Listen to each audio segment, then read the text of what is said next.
Hey y'all, this is Brown at IF Brown, and tonight we're going to be talking about what if this was the new Fantastic Four, a tribute to Mike Wieringo. The actual story is called All Possible Worlds, and it is a standalone what if story. And it also contains the final artwork of late artist Mike Wieringo, who was born in 1963 and sadly passed away in 2007, which is when this book came out. And so Mike Wieringo had a rather extensive career in the 90s and up into, say, the early 2000s, before he passed. And amongst other things, he had a highly acclaimed run on The Flash over at DC Comics in the 90s. And he also had done several Spider-Man stories over at Marvel. And if the tribute section after the actual story within this book, is anything to go by, Mike Wieringo sounds like he was someone who, loved his work. He loved to draw, he loved to, design characters. He loved to, work with the other artists. He loved to, work with, all sorts of writers. And he had a rather, extensive career. And, sometimes he would have, mainstream work, for the big two, and sometimes he'd have, indie work. I mean, the guy was just happy drawing, and by the accounts of, say, some of his fellow colleagues in here, as well as, say, friends and family, he was basically a big kid at heart, and who got to, live his dream in drawing comic books. And it's always sad when, someone passes away because, whether, you know them or not, they leave behind, a legacy of family and friends. But in the case of Mike Wieringo, though, he was an artist who left behind not only friends and family, but fans as well. And, this is something that I came across, like, long after, the book, originally came out. But at the same time, though, it really kind of took me back, to the time period in which this book was made, in the early 2000s. I mean, I was in college at the time, and I just remember, while, in terms of, say, production values, comic books had improved, they had also, still retained some of the, fun and sense of adventure, that the decades prior to the early 2000s had contained for comic books. And reading this story really just took me back to that time period. And this is the one of the other what if stories that guides genesis from the classic Fantastic Four storyline Monsters Unleashed, which took place in issues 347, 348, and 349 of the Fantastic Four series. And it was, in that particular storyline, had been written by Walter Simonson, who is also a very skilled artist, and it had been illustrated by Art Adams, or Arthur Adams, who is a fantastic artist as well. And it was a very fun story, and I would argue that it was probably one of the best Fantastic Four stories to come out of the 90s. And as amongst the fan base of the Fantastic Four, it's an often fondly remembered story that comes up in discussion of, say, their greatest hits and what have you. And that particular storyline had it to where, kind of behind the scenes, a joke, they had it to where the Fantastic Four were killed off and temporarily replaced by some hot-selling characters, that were front and center at Marvel at the time. You had Wolverine, Spider-Man, Grey Hulk, and the Danny Ketch version of Ghost Rider, who for 3 issues took the team's place. And it was a really fun story, and it was fascinating seeing this loose-knit team's dynamic, in the situation that they were in. And of course, when the Fantastic Four were inevitably brought back, at the climax of the story, we as readers cheered.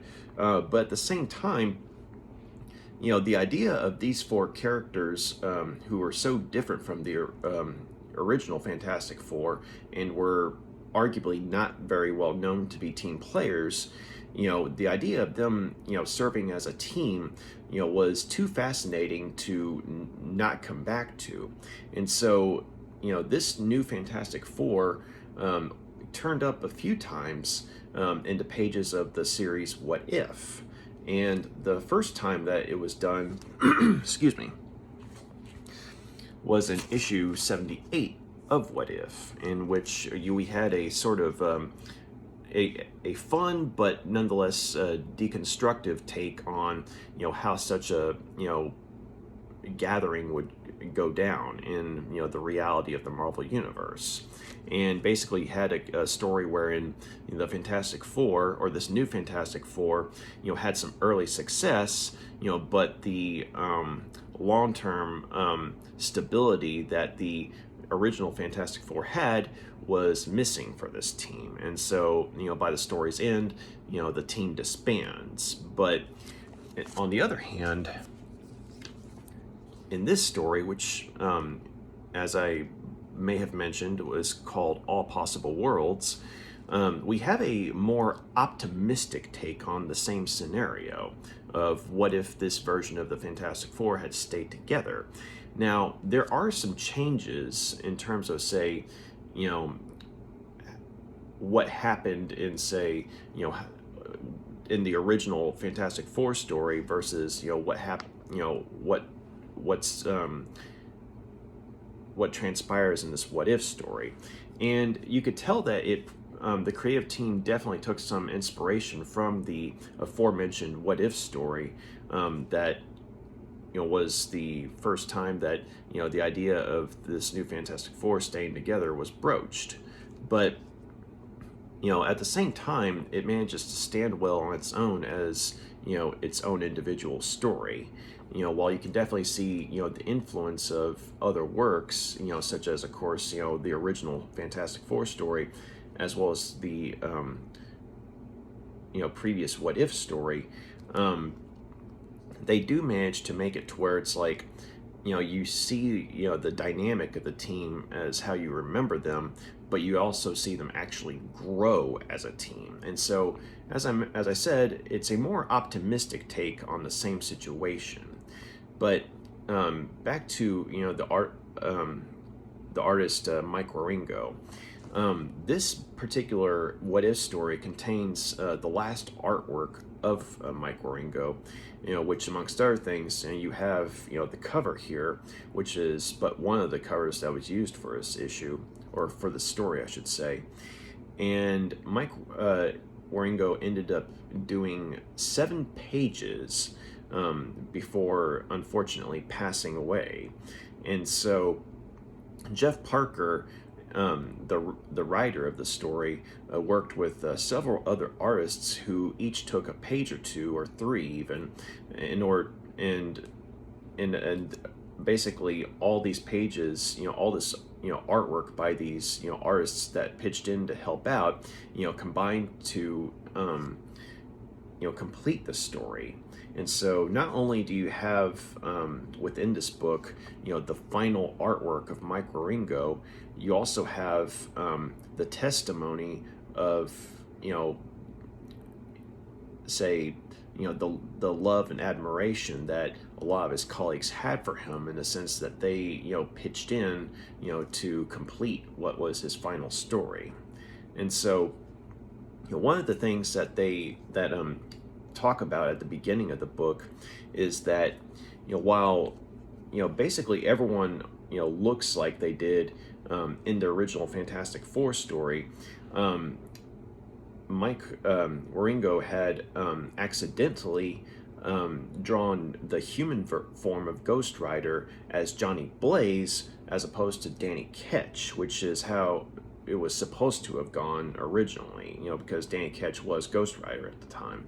And Jeff Parker, in the beginning of the book, actually mentions that that was his fault, because for some reason he had thought that Johnny Blaze was still Ghost Rider at that point in time, so he just assumed that Johnny Blaze was, the Ghost Rider who was a part of this Fantastic Four team. And so he had sent the script over to Mike Wieringo, and basically, he had started work on, the story with his artwork. And then when the mistake was spotted, Wieringo was going to, correct it, after he had already, drawn, the pages, that he had initially started on. But unfortunately, before that could happen, he passed away. And so, there was some debate as to, whether or not, okay, we make the corrections ourselves, in the sense of, should, Jeff Parker and, other people at Marvel come in and maybe, do a touch up to make, Johnny Blaze look more like Danny Ketch. But then they decided to basically just, leave, Wieringo's, final artwork intact. And so that's why, if you look in the story, whenever you see Ghost Rider in his human form, he looks, like Johnny Blaze and is referred to as Johnny Blaze, as opposed to, say, Danny Ketch, which is, who he was supposed to have been. But it's, basically as a tribute to Mike Wieringo that they decided to, leave the, his final artwork intact. And so, anyway, the story, basically kicks off where, it's very similar to, the other issue of What If, in which, the Fantastic Four in this reality had been killed off by, the Skrull agent Delilah. And also, the Watcher is narrating the story this time. And so, one of the things that he points out is that in this reality, Delilah had set her nerve, her nerve weapon, nerve disruptor. Sorry, it took me a sec to remember. Her nerve disruptor to basically a fatal level, to where, all the Fantastic Four were killed as opposed to just incapacitated, at the climax. And the only survivor of the original Fantastic Four team was Ben Grimm, who at this point had been depowered and was using a suit of armor, which, looked like, his old, thing self. And so, when that happened, that led to, the world being without the Fantastic Four. And, and there's a memorial service, and, Grey Hulk, Wolverine, Spider-Man, and Johnny Blaze in this reality, I guess, are, talking with, Ben Grimm, who is, telling him that, he's going to, be taking his godson Franklin, who was the son of Reed and Sue Richards, away from the city, because, basically, he wants to take Franklin away from, the type of life in which his family was killed. And so at the same time, though, he tells the Four that, the world needs a Fantastic Four, and that even though that they were only together as a team for a short period of time, they showed that they had what it took to basically, fight evil and, fill the, void left by the passing of the original Fantastic Four. And so, after some debate amongst themselves, they decide to go ahead and, accept Ben Grimm's, offer. And so Ben Grimm, says before he leaves, he'll, turn over, the Fantastic Four's accounts over to the new team, so that way they'll be able to use their, financial and scientific resources as needed. And if, they have any questions for him, he'll be able to get in touch with them. And so as right as this new group is settling into the Four Freedoms Plaza and getting acquainted with all the resources, they're hit with an attack by the classic Fantastic Four villain, the Super Skrull, who is a Skrull agent who has the powers of all four members of the original Fantastic Four. And so when he basically he's attacking a city, because he feels like now that the Fantastic Four are dead, he gets to claim Earth as a part of the Skrull Empire. But he doesn't reckon with this new Fantastic Four who are able to come in, and while it takes him a bit to get used to his attack patterns, they're able to ultimately defeat him, by way of some improvised teamwork. And amongst other things, Wolverine is able to sniff him out when he turns invisible and slice his arm off, which in turn leads them to be able to incapacitate him and take him to a containment facility. And so when the crowd of people, of civilians who are initially trying to flee the scene have seen this new team in action, the reactions are very mixed, because some people are saying that hey, they shouldn't have gone that hard on the Super Skrull, whereas other people are saying that they were afraid that they were going to try and help the Super Skrull, because the original Fantastic Four, they were a lot more charitable with their enemies apparently, whereas this new team, not so much. I mean, you had Grey Hulk basically wallop him, and then you had Ghost Rider use his Hellfire on the Super Skrull after having Wolverine cut his arm off. And Spider-Man was able to.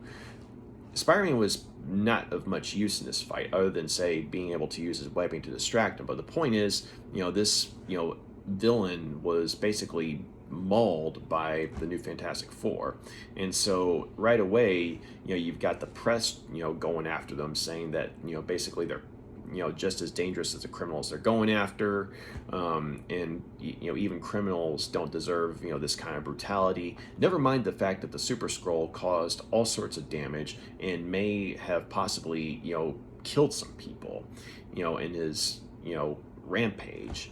And so as the press has a field day with the new Fantastic Four, they try to do their best to continue to get acclimated to the resources of the original team, and also as to the way that the press likes to go after superheroes who don't meet their expectations.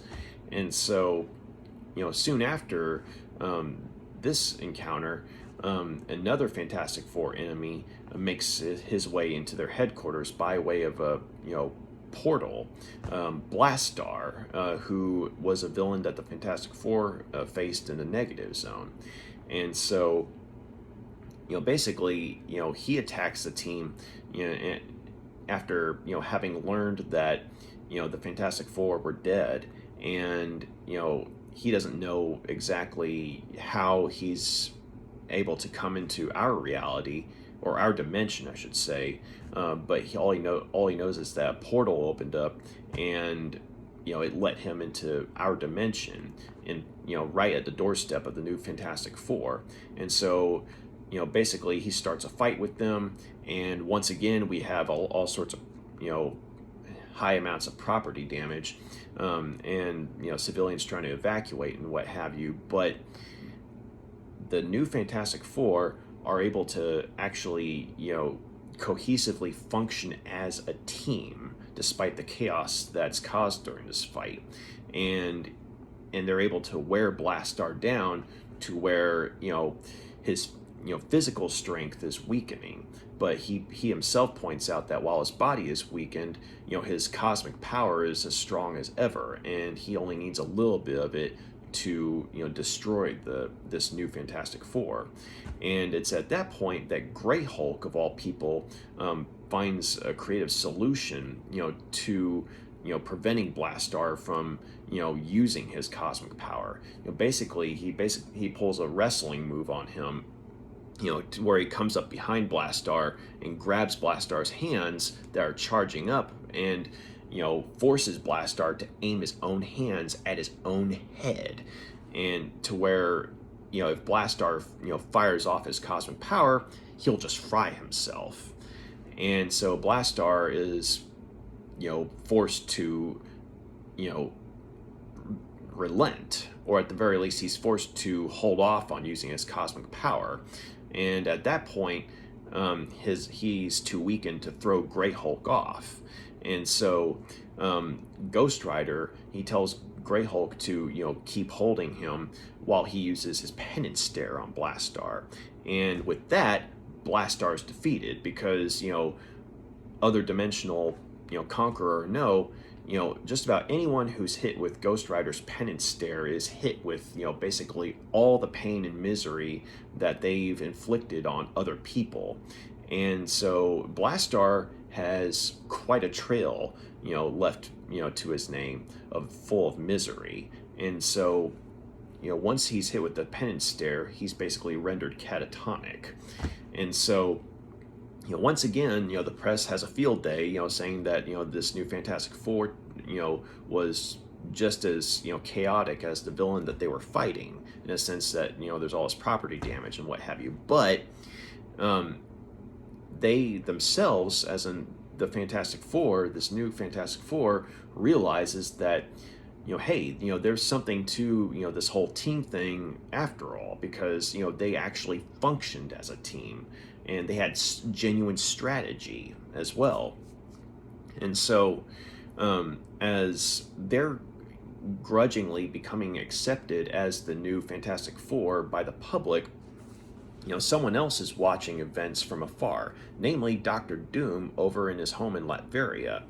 And it turns out that he's the one who set up events, and used his, mastery of science and technology to manipulate, the Super Skrull as well as Blastar into, coming to Earth and attacking this new Fantastic Four, because much like his counterpart in the prior What If story, he considers, himself to be the only one worthy of killing the Fantastic Four, even if it's not, the real Fantastic Four. And so, in this story, he's basically taken it upon himself to work from the shadows initially, to find pawns that would be able to, in theory, take out this makeshift team.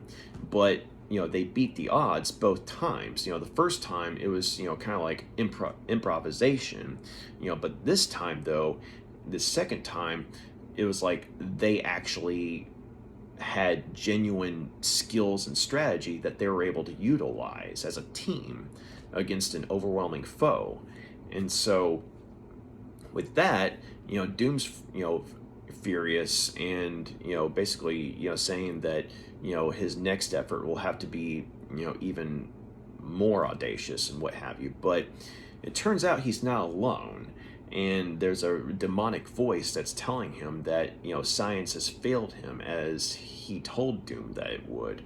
But magic, on the other hand, and the dark magic that he has at his disposal will aid Doom in ultimately defeating his foes.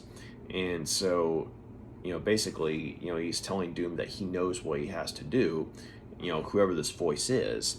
And because we don't see who the speaker is, but Doom is initially reluctant to agree to this, but then he decides no price is too high for me to be able to defeat the Fantastic Four.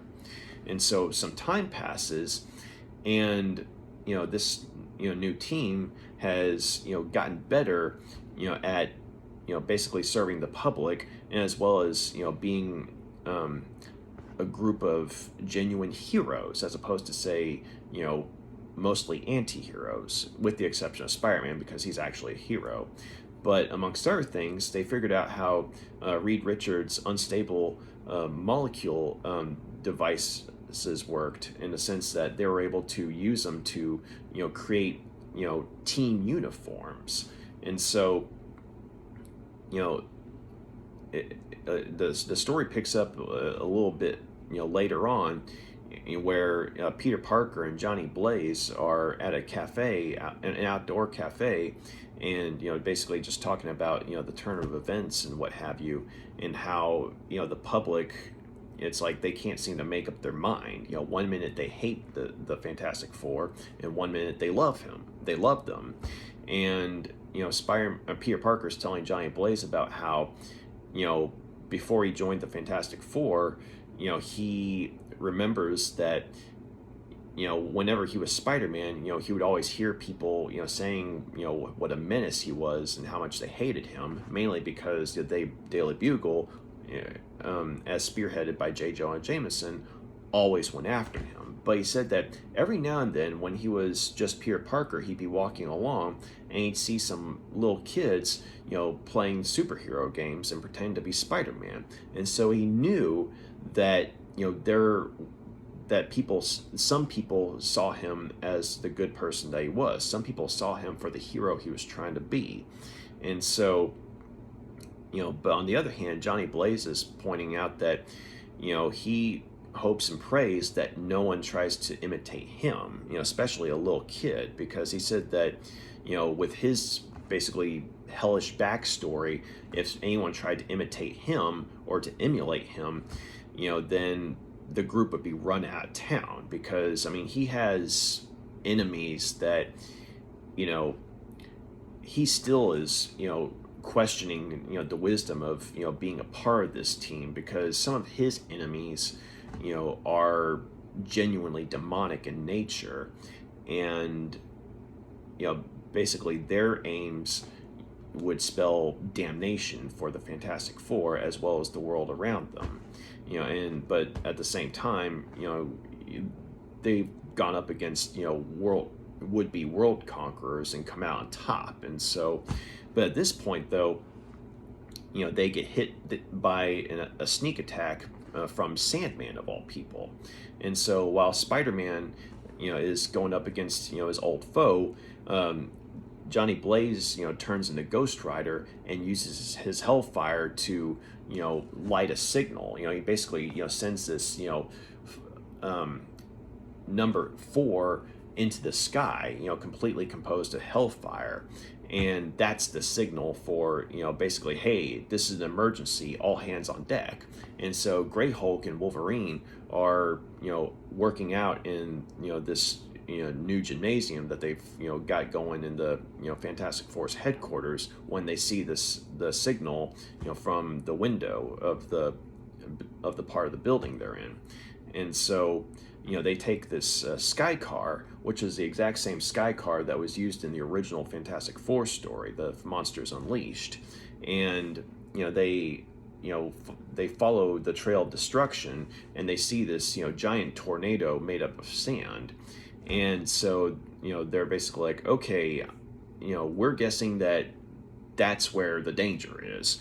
And so they're about to sit down when someone takes a pot shot at them with a rocket launcher and destroys the sky car, sending Wolverine and Grey Hulk falling into the tornado of sand, where Spider-Man and Ghost Rider are being thrown around.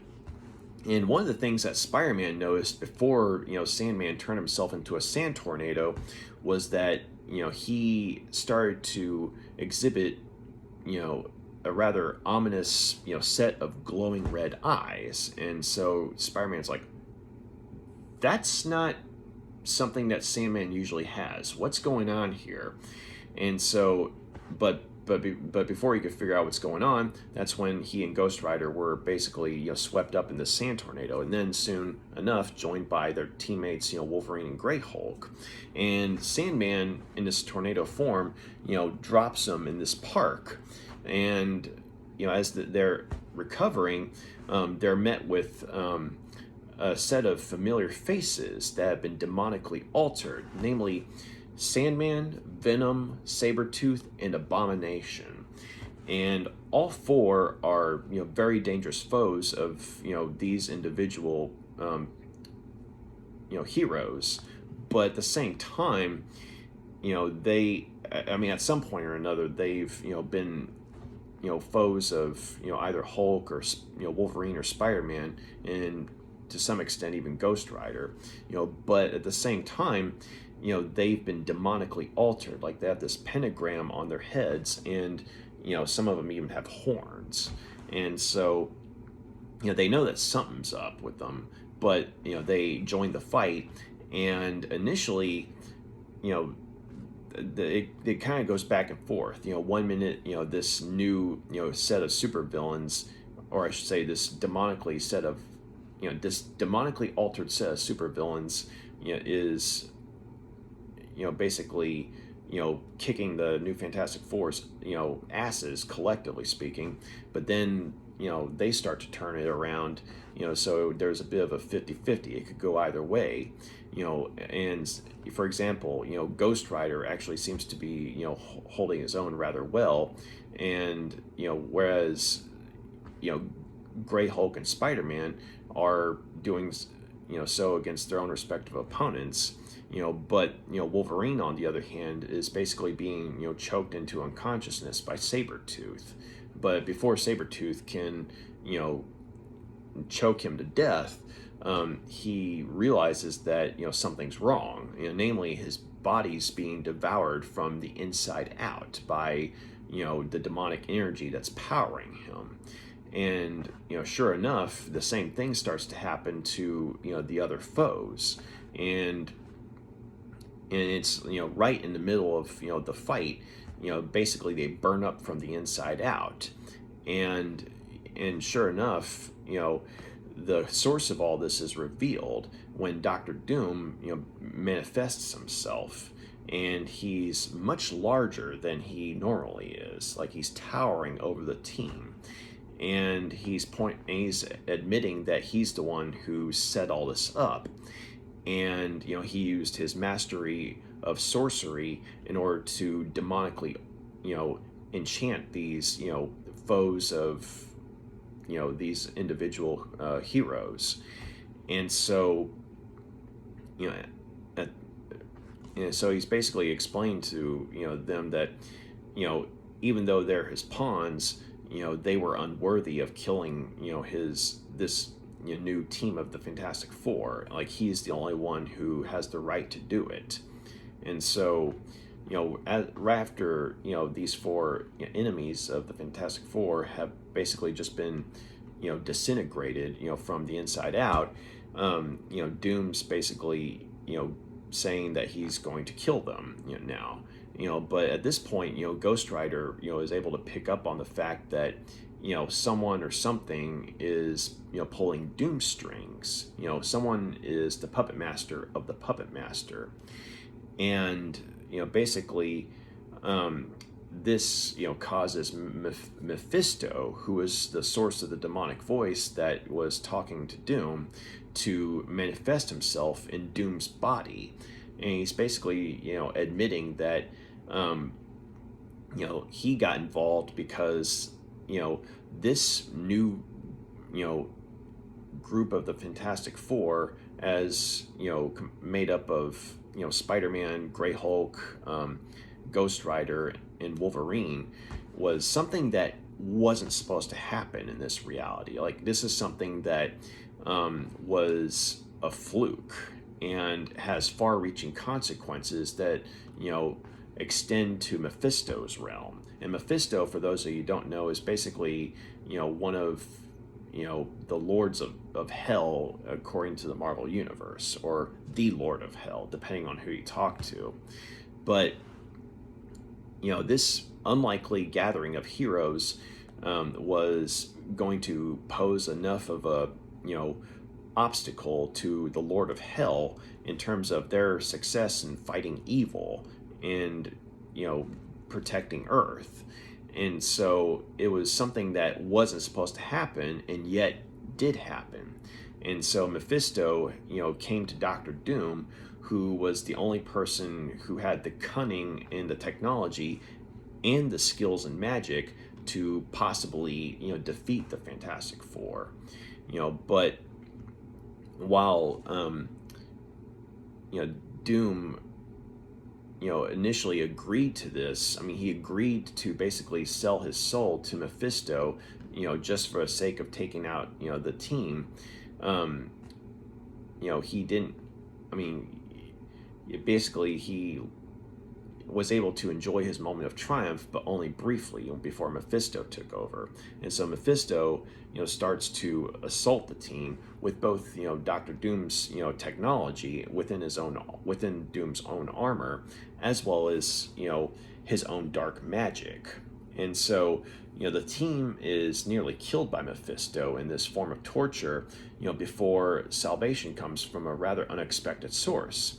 The civilians, that were trapped in the park, during this battle, they come to the Fantastic Four's aid and, basically start taunting Mephisto and throwing stuff at him and basically telling him to F off, And so Mephisto, because of, the nature of his,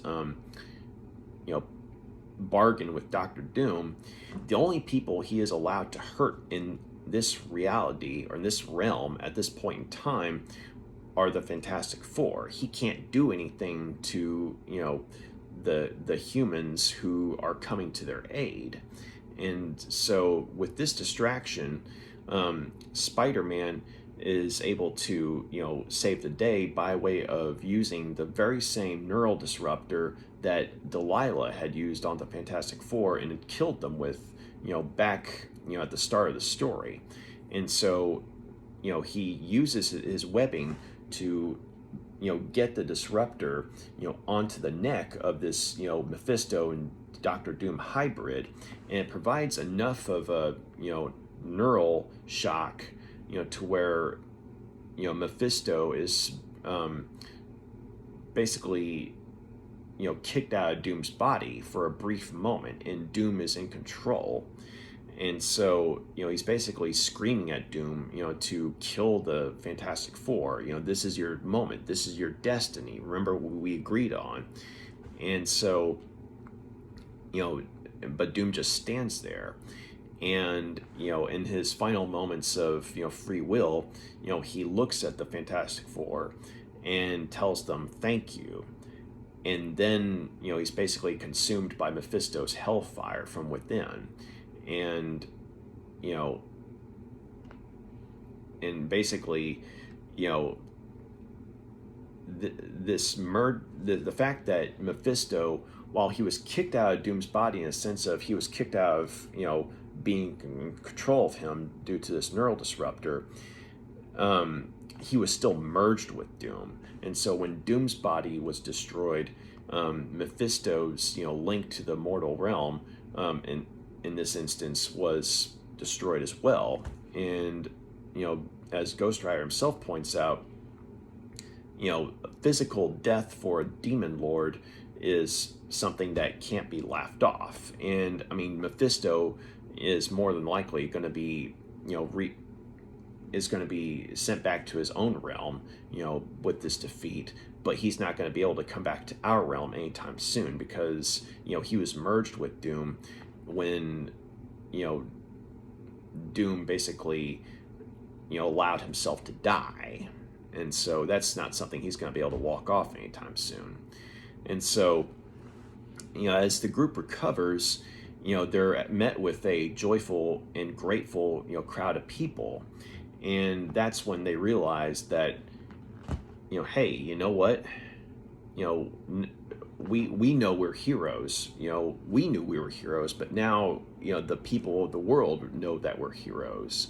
And so, on that, note, the story ends, because, but it ends on a hopeful note because, they realize that they can stay together as a team and that the world has accepted them as the new Fantastic Four. So, all in all, I really liked this story. It was well done, and the writing was good, and the artwork was good as well. And seeing the art styles of multiple people in one story, I mean, it's always a bit of a, it's always a fascinating experience when you see multiple art styles in one book. But in this instance, though, the changing of art styles, from page to page, made for a rather unique viewing and reading experience.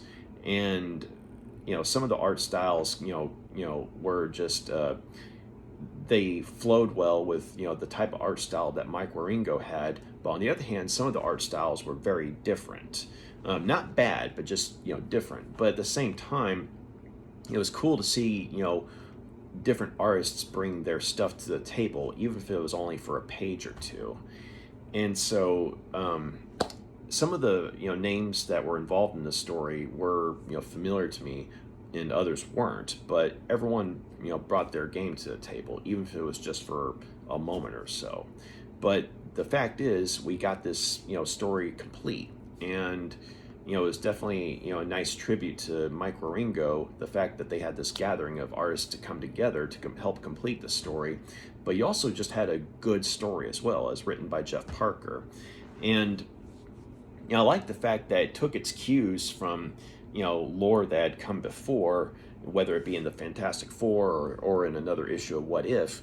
But at the same time, they were able to go in a different direction, whereas the prior issue of What If was a little more cynical and deconstructive, if not entirely without joy or fun. This story went in the opposite direction. I mean, there was some skepticism, there was doubt, as expressed by the team as well as the public. But you saw this team. You saw that even though they weren't, say, team players in the sense of with each other initially, they were able to utilize their own skill sets as individuals to have some early success, and then they started clicking as an actual team, and you saw that their strategies were effective against the foes that they were fighting. And then, of course, you have that bombshell that's dropped by Mephisto, wherein he says that the fact that they were a successful team in the first place is something that wasn't even supposed to have happened, but because it is happening, it's causing all sorts of chaos in the realms of, say, the demonic, I guess you could say, or the realms of evil, because apparently this team is going to be a potent force for good in this reality. And that's why Mephisto reached out to Doctor Doom. He latched on to Doom's overwhelming desire to be the one to kill the Fantastic Four. And he latched on to Doom's anger at not being able to kill the original Fantastic Four, but trying to settle for this new Fantastic Four. And Mephisto just kind of played Doom like a fiddle. And so I thought that was a nice touch, having Doom be the one to initially be the puppet master, in a sense that he's the one who set up events to where, the classic foes of Super Skrull and Blastar were brought into, our world or our dimension, to take on this new team. But then it turns out he was being, manipulated, and he himself was a puppet of Mephisto. And I also liked how, you saw some good character development for all four of these, individuals. And, I liked how, while, a lot of the lion's share of the fighting, went to, say, Ghost Rider, Wolverine, and Greyhulk, it was Spider-Man who saved the day in the end, with the neural disruptor that he had held on to. And him being a scientist himself, or I should say an amateur scientist himself, it made sense and it was fitting that he's the one who utilized, Skrull technology, the very thing that killed the Fantastic Four, to save the day for the new Fantastic Four. And also, liked how, you saw the public, basically, going back and forth on whether they loved the Fantastic Four or they hated the Fantastic Four, much like they're prone to do in, the, regular Marvel continuity, because it's like you see that they're susceptible to, what the media has to say, and the media is almost always, going after, you know, those that they see as not towing the line when it comes to, say, superheroing. And this particular group of characters, with the exception of Spider-Man, they're not exactly the most heroic of characters. They're more anti-heroes than anything. But at the same time, it's like even as anti-heroes, they're like, you know what? It sucks that the public sees us this way, but at the same time, we're trying to, protect the public. So, I mean, hopefully there'll be one over, at some point in the future, but we have a job to do. And I like that they took that seriously in the sense of, they valued, basically, protecting Earth from other dimensional threats, or just, supervillains in general, as opposed to, say, letting their annoyance at, being perceived as, pariahs by the public, dictate their actions. It's like they, they swallowed their pride and stepped up to the plate, and in the end, they came out on top. Because in the end, the group of people that were trapped in, the battle between, the Fantastic Four and the Frightful Four, the demonically altered foes, that they faced at the climax of the story. This group of people, they saw the Fantastic Four, in action, and action spoke louder than words. And they realized that these guys, while they weren't the original team, they were heroes in their own way, and they were, fighting to protect, humanity. And so I liked that, when we got to that moment at the end when the public is embracing them for real, and unambiguously, it's like the sheer feeling of triumph that comes from, the writing and the artwork, is a very moving moment. And even Ghost Rider's smiling, if that should tell you something. So, and that's something that's another thing I liked about this particular story, is that while I enjoyed the other What If story, and it does offer, the viewpoint of, the Fantastic Four not being able to hack it in the long run, and it makes sense from that perspective and within that story. I like the fact that in this particular, tale, you actually saw each individual character utilize their individual strengths, to the benefit of the team. I mean, you saw that Grey Hulk, as much as a thug as he, was usually, he still had his, cunning when it came to combat. Hence, the strategy he used against Blastar. And then, of course, you had, Ghost Rider, utilizing, both his Hellfire, as well as, his Penance Stare, to, do some serious damage to the bad guys. And, of course, Wolverine, he, aside from, along with his claws, he had his sense of smell, which enabled him to, track the Super Skrull even when he turned invisible, and it enabled him to, slash him and slash his arm off even when he couldn't see him. And of course, with Spider-Man, initially he seems to not do a whole lot other than, say, throw some, shoot some webbing at, the villains that they're fighting here and there, or to distract them. But at the end of the day, he's the one who, gives the team, the chance they need in order to, come out on top, what with his use of science and what have you. And so each character came through when it counted. And so, the fact that they were able to, triumph in the end, it makes sense within the context of the story. And as, say, a fan of the original source material that the story came from, it was definitely a nice moment to see that in some reality, this version of the Fantastic Four is going to be okay. And so also, going beyond the story, the tribute section, which, colleagues and friends and family leave well wishes and memories of Mike Wieringo was a very moving set of recollections. And you could definitely tell that Mike Wieringo, one of the people who wrote a tribute for him, was saying that if Mike could see this book today, from where he is up in heaven, he'd be like, "You guys came together and did all this just for me, really?" He'd be sort of embarrassed about it. It's all this fuss for him. But at the same time, you know that deep down he'd be very touched by this. That all these colleagues and friends of his came together to make sure that his final story was seen by the public, and and to make it even more emotionally rewarding, it was also a very good story as well, and it was an optimistic one. And I think that considering the tragic passing of Mike Wieringo, I think it's fitting that the story ended on a, I guess you could say, a positive note as opposed to say a negative note.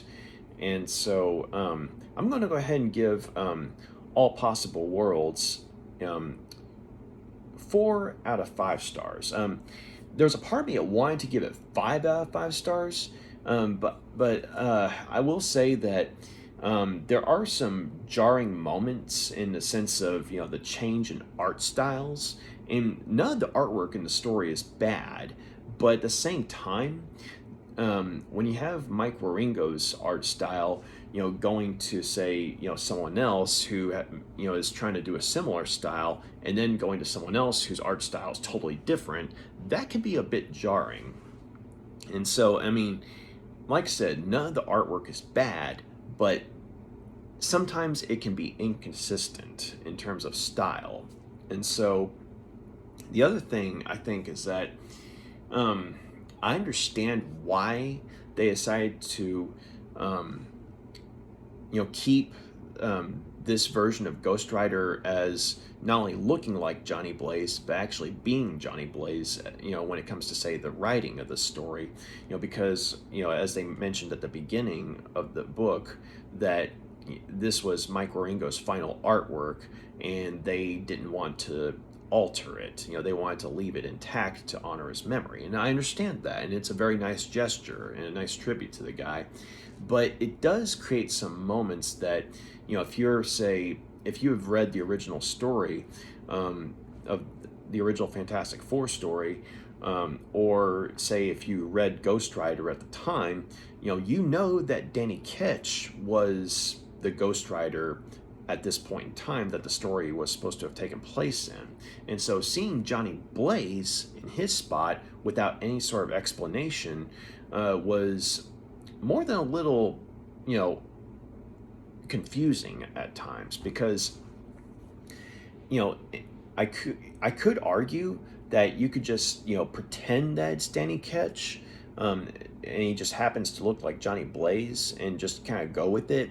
But then when it comes to, say, the dialogue that he has, like when he's referring to, some of his old enemies and what have you, or just, his mannerisms and behavior, like if you've read, anything of the original Ghost Rider series, then that this not only looks like Johnny Blaze, but it is Johnny Blaze.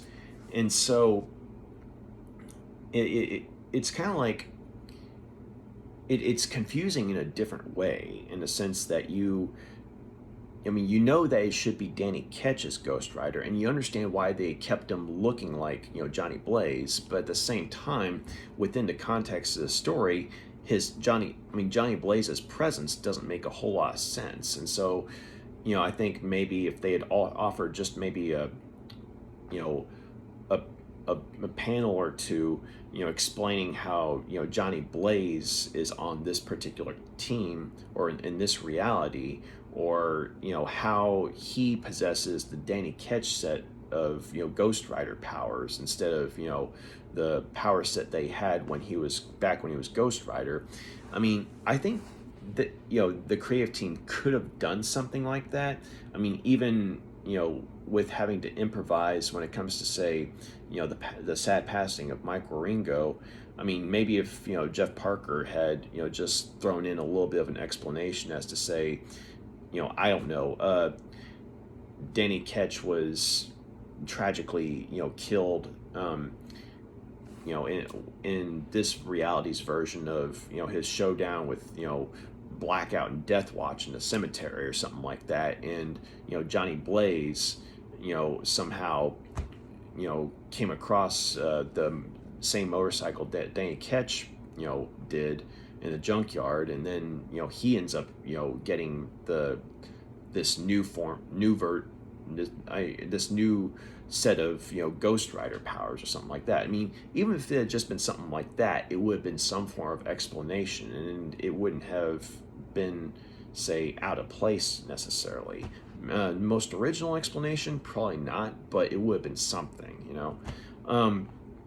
Also, another thing is that while I do appreciate that they showed that there is a certain passing of time in between battles that they have, one of the things I did like about the other What If story better than this one is that Chuck Dixon, I think, did a much better job of showing the passing of time, in a sense of you have that montage of them having fought some classic foes that they would usually go up against individually. Like you have that classic moment where in the other What If story wherein the Fantastic Four takes on the Sinister Six, that kind of thing.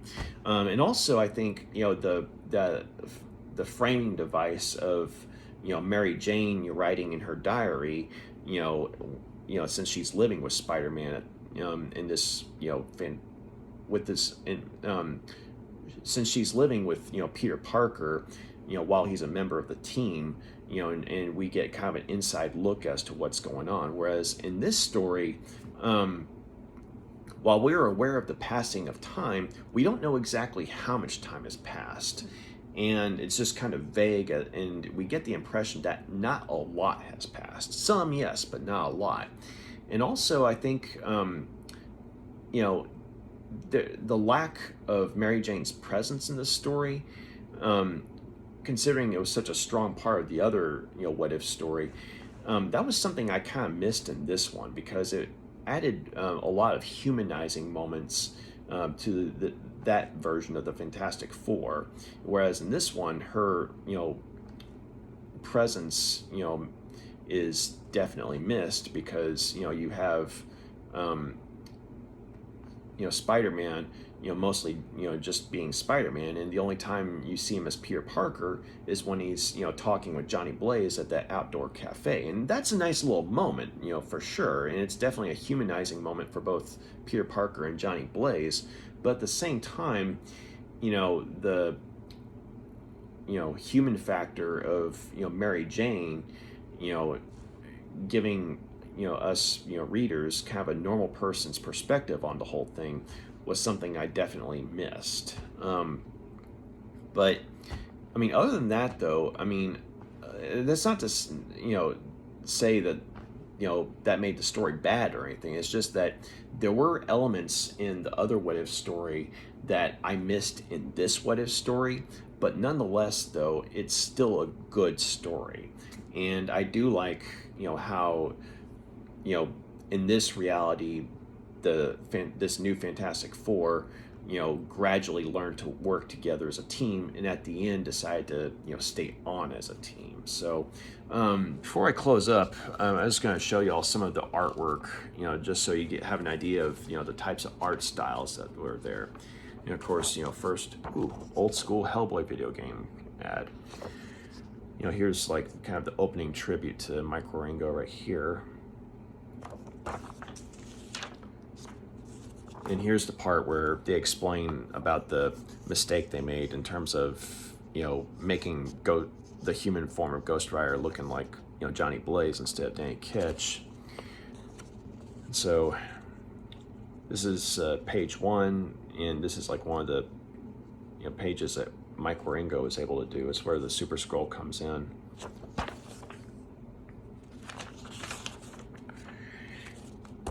And here we are, with the new team coming into action. and this was, the what ended up, being the cover art. So Mike Wieringo did page 1 and page 2, and then you had Arthur Adams, the original artist for that Fantastic Four story. He just did, page 3. But it's still cool to see, his artwork though, and it was nice that they actually brought him in, even if it's just to do 1 page. I mean, I will say that it would have been nice if, they'd been able to get Arthur Adams to, do a page or 2 more than just 1 page. But still though, just the fact that they got one of the original people, that was involved with the original story to do something was a nice touch. And there's Delilah, and that's the neural disruptor, and in this reality, it killed the Fantastic Four. And you got page 4, you got the memorial service. And one of the things I like about this is, we see Ben Grimm, he's holding Franklin, and then, he's talking to the Fantastic Four. I don't know how well y'all can see it, but I thought Mike Wieringo did a nice job on, showing how Ben Grimm is just, fighting to hold back the tears, because it's like, I mean, he's trying to, persuade the new Fantastic Four to stay together, because the world needs a Fantastic Four.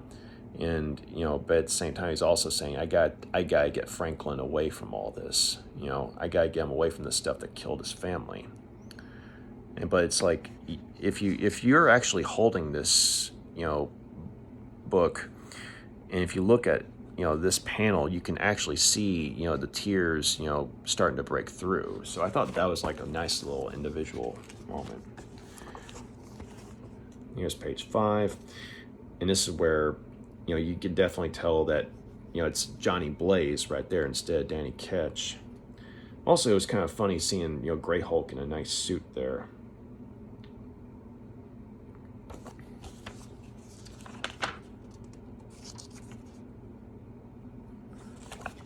And it cuts back to the present where, they're going up against the Super Skrull. You got page 6, and they're sort of improvising. You got Grey Hulk, getting Ghost Rider to use his chain to, latch around Super Skrull so he can throw him into Grey Hulk's, colossal fist. And then page 7.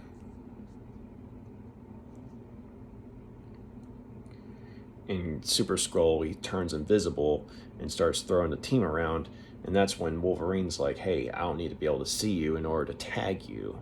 And he basically uses his smell, slashes. And here's page 8. This is the last, this is the last page of art that Mike Wieringo did, before passing. But yeah, you got the Super Skrull, he's got his arm cut off and what have you. And Ghost Rider, using his Hellfire to cauterize the wound. And you got him webbed up in a cocoon, courtesy of Spider-Man. And, I like this little touch where, Wolverine is trying to look through, his, wallet and what have you, trying to find, the business card for supervillain containment facility of some sort. And then, come the next page, you have a, different artist right here, but still similar enough to Mike Wieringo. And I like how, right here, Wolverine and Grey Hulk, were frenemies more than straight up friends or enemies. But I like how, as pissed off as Grey Hulk is, I mean, he's not objecting to Wolverine just sort of being like patting him on the shoulder, and he's like, yeah, buddy, I feel your pain. Because, I mean, it's like they're reading the newspaper with, the press taking a pot shot at them and what have you. And Spider-Man's like, hey, happens to me all the time, guys. But... And then you got Blastar coming through. And here's the moment where, like, they start clicking as a team, though. It's like you have, Grey Hulk. I mean, Wolverine's getting his face pounded into the ground, but he's the one who's pointing out that, Blastar is weakening. And then you got Grey Hulk using that, wrestling move on him to force his hands against his own face, against Blastar's own face. And then you have Ghost Rider cutting loose with a penance stare. Really badass moment of teamwork right there. But there you go. You got Dr. Doom freaking out and this mysterious voice talking. And if I remember correctly, I think this artwork was done by Cully Hamner, who had done, amongst other things, Green Lantern Mosaic, as well as the original miniseries Red, which was made into a movie with Bruce Willis and a whole bunch of other people. And here's the little moment I like, where it's a brief moment, but it's a very humanizing moment, where you have Peter Parker and Johnny Blaze, just basically talking about, stuff. And of course, you got Sandman has to ruin the moment.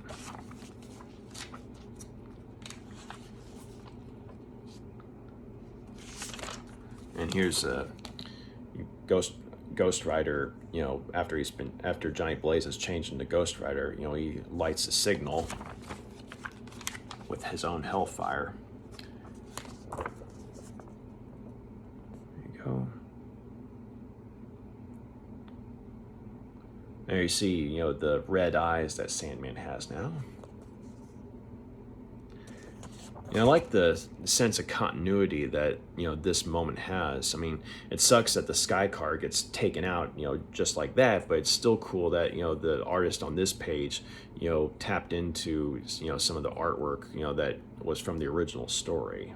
And I still say that this particular Sky Car looks like the, Sky Cars from Spider-Man 2099. There we go. Pretty cool double page shot.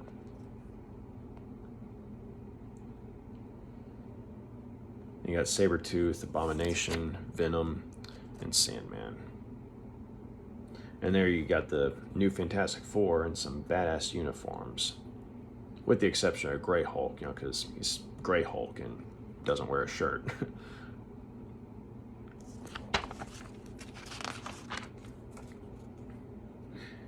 Okay, and so this is where, nothing against this particular artist right for this page, but, it's very cartoony looking, and it just kind of clashes with the sort of, fanciful realism that the other pages had. But still, though, you can see the tides turning.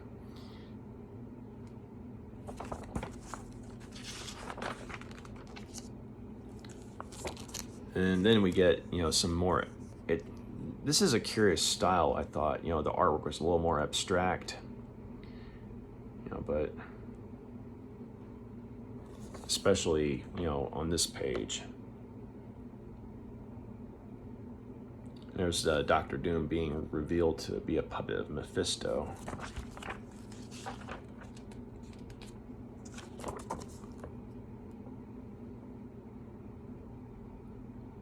I mean, this particular style, I actually like it. It's just that it kind of clashes with the art style that was similar to Mike Wieringo, that most of the artists here were kind of emulating. So this one was something different. I mean, it's still good though,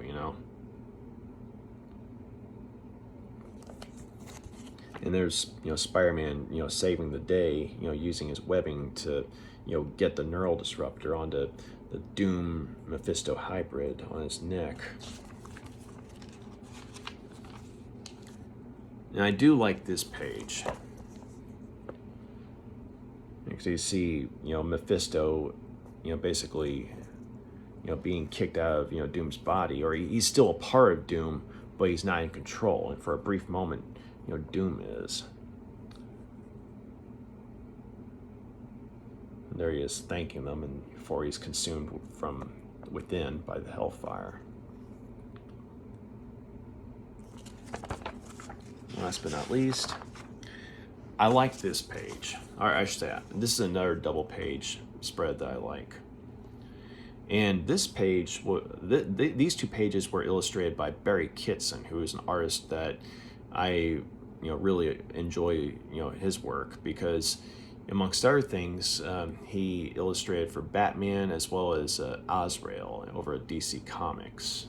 But it was a nice surprise to see his work here. And then he does a pretty good job of drawing the Watcher.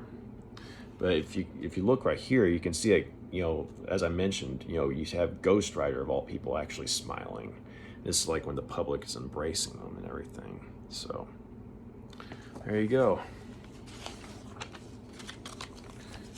And you also have, this, cute little, cartoon moment.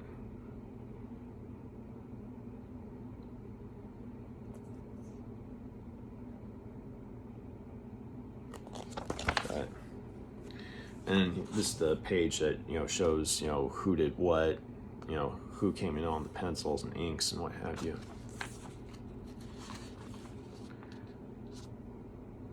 And this is one of the covers that, was also used for, this issue, I believe.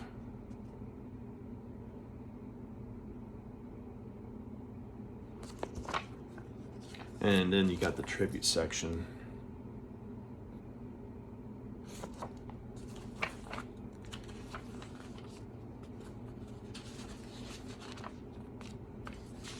Let's see.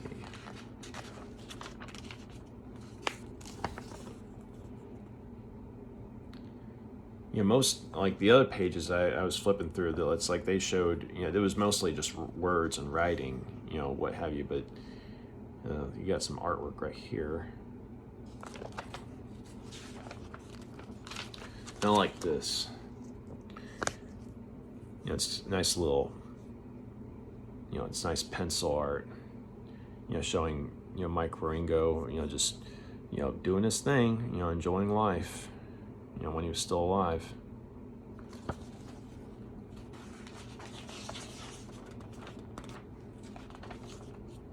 But last but not least, the back cover here.